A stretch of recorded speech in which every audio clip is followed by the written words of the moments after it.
Living behind the bars is what happens when too much of freedom is lavished on each other, under a theory called love.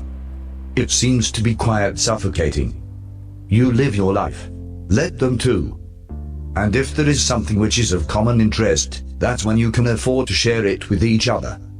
I think that's more than sufficient.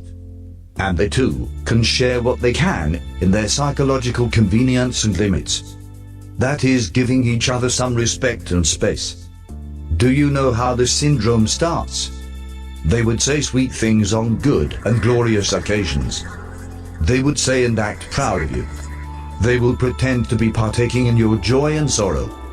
You will shed tears together and laugh to the sky together.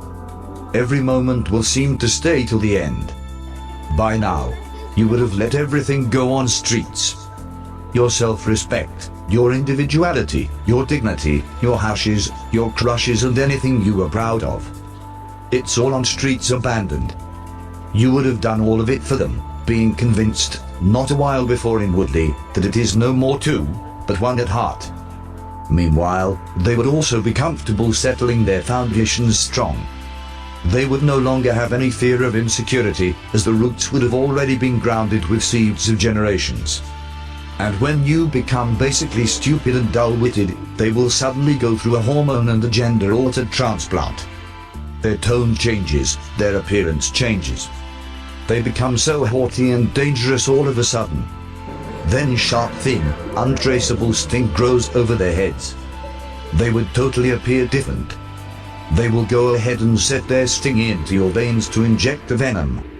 The venom with the most deadliest viruses. The enzymes of it bloated with selfishness, arrogance, unjust moral stories. They will seek respect, instead of giving. They will no more be what they were. Expect the worst of the nightmare staged by them. You have started feeling it and is quite evident in you. Why don't you just let go? Think on what their want is. Why this transformation?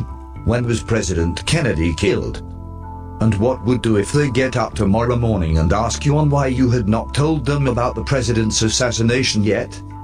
How would your face look? When you reach the dead end, verbal assurances apart, they would be what they want to be and you'll be left relying on an outside source for comfort, which in reality does not exist for you at all. Get lost from their lives and give them the freedom to have your company whenever they want it. Be a little selfish and make sure to expect the same. You are all alone and, all said and done, there's no one physically living in their world who is dying to help you. Bid farewell to commitments. It ain't gonna help you on a cross-country run of a relationship, where ultimately you and they would surely feel heat down the laps. Practice the course of extending roots, to grow and live on your own, for that is going to be the only truth, to the way you would want to survive. Breathe in your air of freedom. The abyss is growing more dark and cold. Your cylinder is going dry. Hold your breath and battle it out. There is no more going to be any outsourced oxygen anymore.